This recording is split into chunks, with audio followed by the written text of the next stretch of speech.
국민의힘 대구 달서구병 국회의원 김종환입니다.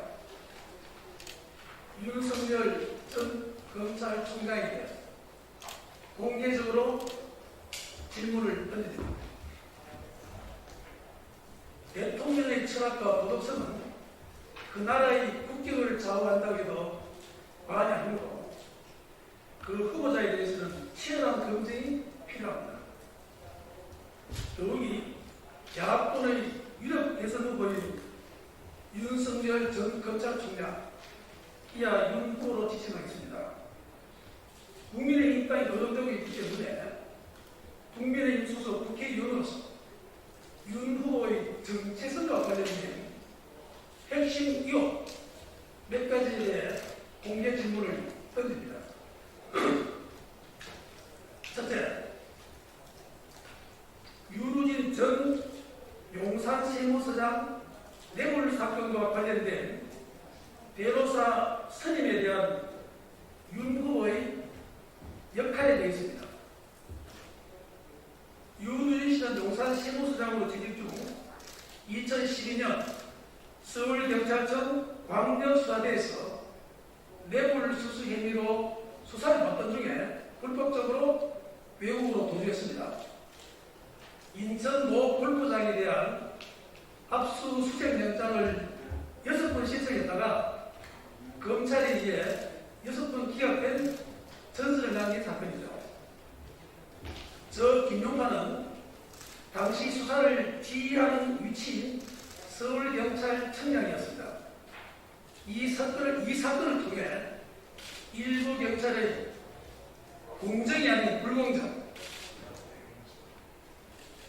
상식이 아닌 몰상식의 극치를 경험한 아픔이 있습니다.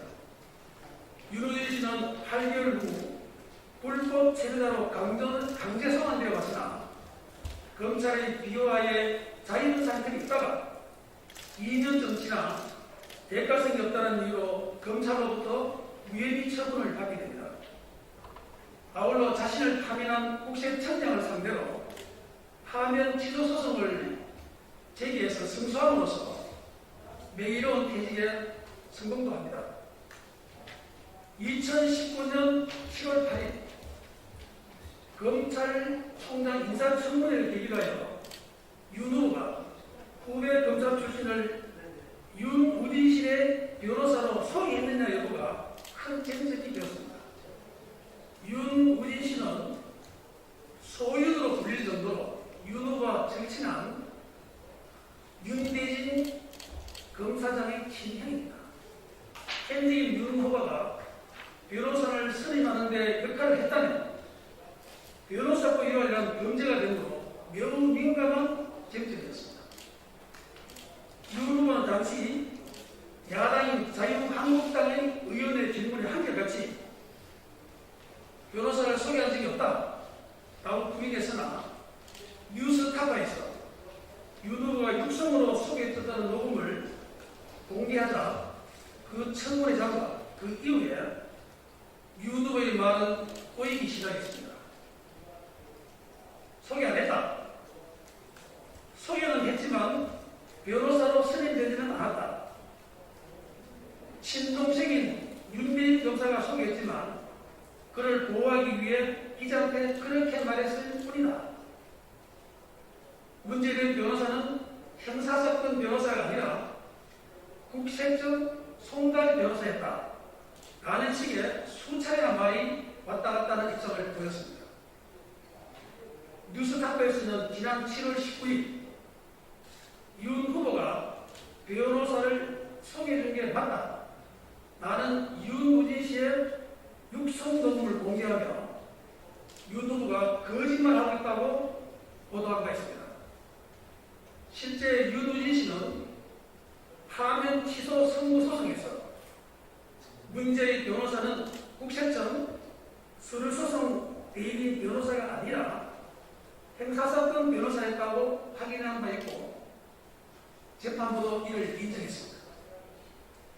미국 닉슨 대통령을 사임시킨 워터게이트 사건은 도청이라는 범죄 그 자체보다 하지 않았다는 그 거짓말했다는 도덕성 문제가 미국의 분노를 크게 자아낸 사건으로 역사적 교훈을 남겨주고 있습니다. 윤 후보가 윤우진 씨 뇌물 사건 자체에 개입했는지 여부와는 관계없이 윤우진 씨의 변호사 선임과 관련하여 윤 후보가 거짓말을 하고 있는 게 아닌가 하는 의심을 많은 국민들이 하고 있습니다. 이는 이유 있는 합리적 의심이라 생각됩니다. 이와 관련된 진실을 윤 후보에 계시는 국민 앞에 소상히 밝혀야 할 것입니다. 둘째, 대구를 한국의 모스크바라 보는 윤 후보의 역사는 국민의힘 철학과 같다고 보고 있습니까? 실제 대구가 한국의 모스크바라고 불린 때가 있었습니다. 해방 직후 좌우 이념이 심각하게 비롯된 때입니다. 그때 자익활동이 활발하게 일어났던 대구를 자익 쪽에서 한국의 모스크바라고 불렀던 것이며, 이는 한마디로 대구가 자익 공산주의자들의 도시라는 것을 의미하는 말입니다.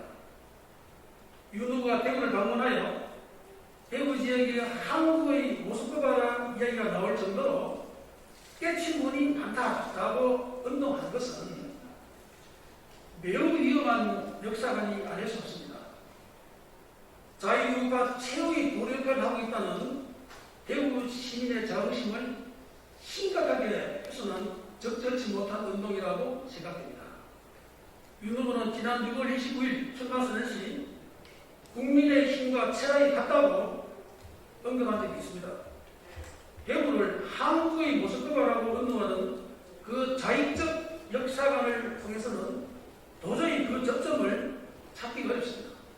여기에 대한 진지한 답변을 요구합니다. 셋째, 적폐 수사가 과연 검사의 숙명에 속하는 문제입니까?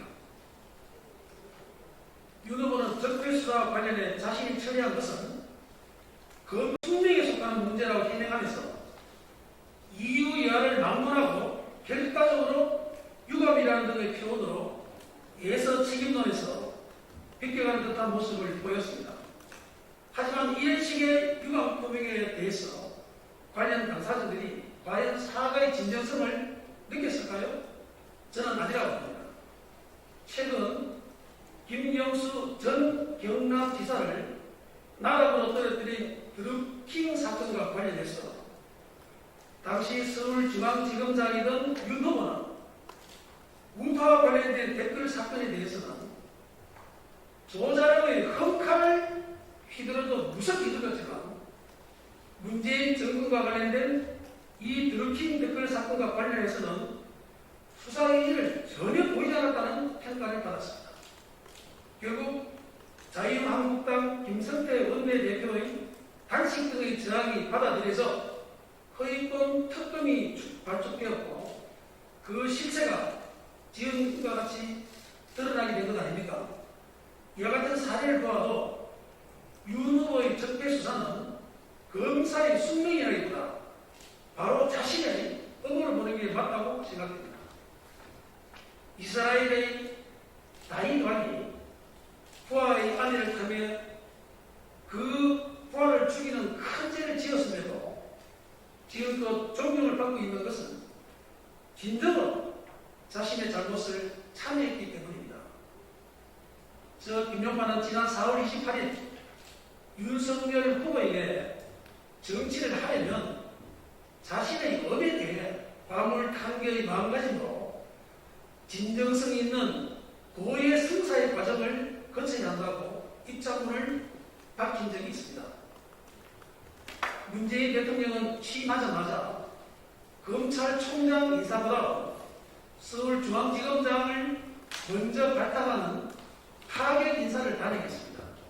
이때 윤 후보는 5개 기수를 뛰어넘었는데 검찰총장 인사 때도 5개 기수를 뛰어넘어 총장으로 발탁했습니다. 이러한 인연으로 대통령과는 운명적으로 한배를 타게 되어 적폐 수사 또한 무리하게 밀어붙일 수밖에 없어 국민들에게 큰 상처를 준 점 진심으로 송구하다는 식의 진정성 있는 사과를 할 용기가 있는지 다시 한번 묻고 싶습니다. 현실의 최고 명제는 정권 교체입니다. 그간 윤 후보의 지지율이 높았기 때문에 정권 교체의 가능성을 높여주었고 범야권 진정에 큰 희망을 준 것은 사실입니다. 하지만 정치는 생물이고 지지율은 생물 중에 생물입니다. 지금 윤 후보의 지지율이 야권에서 압도적으로 높다고 해서 윤 후보만이 대안이라고 본다면 이는 강견이라고 생각합니다. 앞으로 여권의 찬혹한 검증 공세와 함께 우리 국민의힘에서 신명나는 경선의 판이 펼쳐지게 되면 후보들의 지지율은 큰 폭으로 요동치게 될 것입니다. 현재 윤 후보의 지지율이 다른 후보들에 비해 월등히 높다고 해서 이로 인해 지난날의 의미 모두 사면되고 묻혀 지나갈 수 있는 것은 아닙니다. 홀로 꽃가마를 탈 수는 더더욱 없습니다. 따라서 앞에 던진 몇 가지 공개 질문에 거기가 끄덕일 정도의 답변이 따르지 못한다면 과연 우리 국민의힘에 입당할 자격이 있는지와 본선 경쟁이 있을까에 대해 심각하게 고민해야 한다고 생각합니다. 이번 대선판은 무엇보다 자신과 가족 문제 등 도덕성이 큰 쟁점이 될 것이 분명합니다. 후보의 철학과 도덕성에 대한 검증보다는 현 지지율이 높다는 이유만으로 입당하지 않은 사람에 대해 당내 의원들에게 지지 연반장을 돌리는 등의 행태는 결코 제대로 된 정치 문화는 아니라고 보여집니다.